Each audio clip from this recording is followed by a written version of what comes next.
6 chickens. That is $300 a year vanishing into feed bags you will never see again. That is $4 to $5 a month per bird just gone. Here's what most homesteaders miss. Your yard is already producing almost half of that food for free. You're just not capturing it yet. I'm going to show you 4 zero-cost feeding systems that drop that bill to under $180.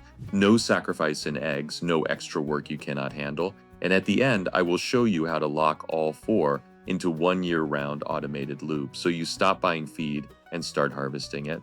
Let's cut through the guesswork and look at the actual numbers. 6 standard layers on straight commercial pellets. That's between $288 and $360 a year. Not just an expense, a slow leak in your homestead budget. Our target is simple. Drop that to $150, $180. By intercepting resources already cycling through your property over 6 years, that's nearly $1,000, redirected from the feed store back into your land, your infrastructure, your flock expansion.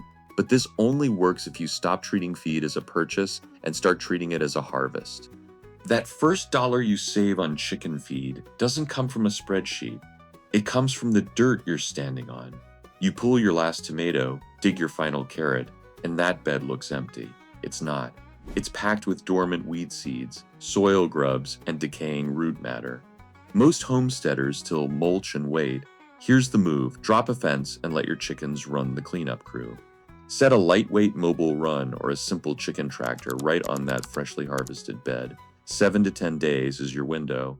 The flock will scratch out cutworms, devour weed seeds before they germinate, and turn compacted topsoil into loose aerated tilth laced with natural fertilizer. You're effectively replacing $20 to $30 a month in summer protein and scratch grains with zero-cost labor.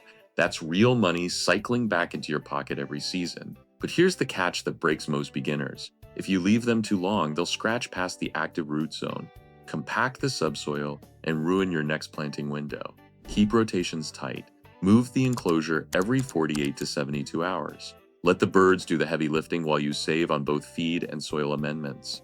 Now what happens when the beds are freshly tilled for spring, or late fall rolls in and the ground goes dormant? You don't stop feeding. You switch crops.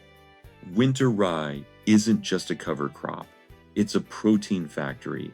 18 to 22% crude protein in the leaf mass alone that rivals the expensive soy additives you're buying by the bag. The amino acid profile is the real kicker.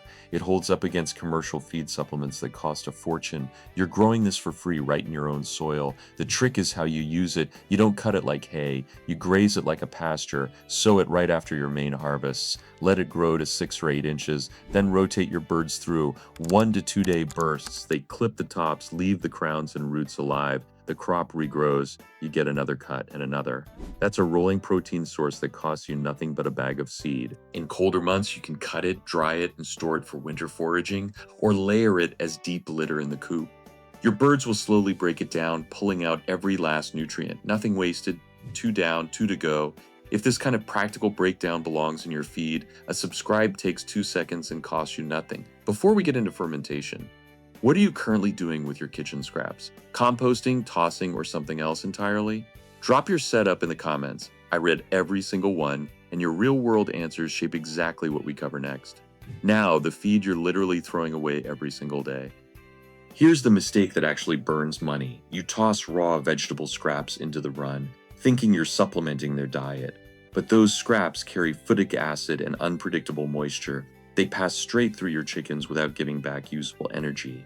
You're not reducing feed costs, you're adding waste. The fix isn't more scraps, it's fermentation. It's not fancy, it doesn't require special equipment. You take those same vegetable scraps, submerge them in water for 3 to 5 days. The fermentation process breaks down the phytic acid. It unlocks the nutrients your birds actually need. Your feed bill drops because your chickens finally absorb what they're eating. That's the difference between a scrap pile and a feed supplement. A 5-gallon food-grade bucket costs almost nothing. Chop your kitchen scraps, skip the avocado skins, big chunks of onion, anything moldy, pack them loosely, cover with clean water 2 inches above the mass, leave the lid cracked. In 3 to 5 days, you will see steady bubbling and smell a clean, tangy lactic scent. That means the bacteria have done their job. They have broken down anti-nutrients, pre-digested the complex carbs, and created a probiotic-rich slurry. The result is up to 15% better feed conversion, stronger gut flora for your flock, noticeably fewer digestive problems when the seasons shift. You're turning trash into a functional supplement that costs you $0. But what happens when winter hits? The scraps run thin. Your birds are dropping feathers during molt. You do not panic. You deploy the silent protein factory. Black soldier fly larvae, 40% protein, 35% fat, and the calcium to phosphorus ratio is so good it noticeably strengthens your eggshells. You set up a simple bin, ventilated, a sloped ramp leading to a collection trough. You feed it kitchen scraps, spent grains, even diluted manure. In 2 to 3 weeks, the prepupal larvae climb toward the light and drop into your harvest container. No electricity, no chemicals, just free, high-protein feed that fills the gap when pasture is dormant. Now you have grazing fields, living cover crops, fermented waste, and a bug pipeline. But feeding them randomly will burn you out. The secret isn't in the sources, it's in the schedule. Here's how to lock it into a rhythm that runs on autopilot. In spring, your overwintered rye and vetch are pushing green growth. Rotate your birds through short, intense grazing bursts. Supplement with fermented scraps until your main beds are prepped. That schedule is the final piece. We'll map out the full year-round rotation next. Here's how the rotation actually works across the seasons. Spring, your garden beds are cleared and planted. Summer harvests clear out fast. You drop the chicken tractor on spent beds and let them scratch for soil insects. Meanwhile, you ramp up black soldier fly larva production. Higher temperatures accelerate their life cycle. Toss in cull veggies, bolted greens, and windfall fruit. Fall, post-harvest beds are a gold mine. Run your chickens through the root zones after potatoes, carrots, and brassicas finish. Drop unmarketable squash and apples for them. Feed your BSFL bins on autumn leaves and prep them for indoor winter use. Winter, pasture, and cover crops slow down, but the loop doesn't stop. You shift to fermented scraps, stored root vegetables, dried forage, and harvested larvae. Commercial feed drops to a baseline vitamin mineral top-up. It's no longer the main event. See the mechanical advantage? The garden feeds the birds fertilize the garden. The soil yields more, you spend less. 6 birds on straight commercial feed cost $288 to $360 a year. After layering in rotational grazing, cover crop clipping, fermented kitchen waste, garden surplus, and BSFL, you're looking at $150 to $180. That's a 40 to 50% drop. But here's the real insight. You're not feeding them less, you're feeding them better. Shell thickness improves, egg yolks darken. This isn't theory. It's a closed-loop workflow that compounds over time. Because of the calcium in larvae and fermented byproducts, your eggshells get thicker. Yolk color deepens from carotenoids in fresh greens and cull produce, and flock resilience spikes because lactic acid bacteria outcompete pathogens in the gut. You're trading cash for cycles. The moment you stop treating feed as a monthly subscription and start treating it as a managed harvest, your homestead stops bleeding money and starts compounding value. Picture this. Next spring, you open your feed store app and realize you haven't ordered a bag in 3 months. Your hens are fat, their yolks are deep orange, and the shells are thick. You didn't starve them. You built a system that feeds itself. That is the difference between a chore and a closed loop.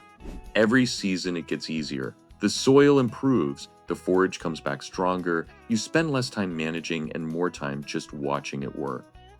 So what's your next move? Are you starting with the BSFL bin, the mobile beds, the cover crops, or the fermentation bucket? Tell me in the comments. I read every single one and I will reply with the exact dimensions, the common failure points, and how to scale it without overwhelming your life. Now, the next video is critical. I'm mapping out the first 90 days after your birds arrive. Week by week, mistake by mistake.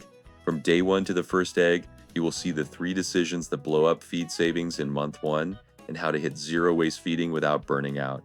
Subscribe and hit the bell. Don't wait for spring. Lock in the system now, manage the cycle, and I'll see you in the next one.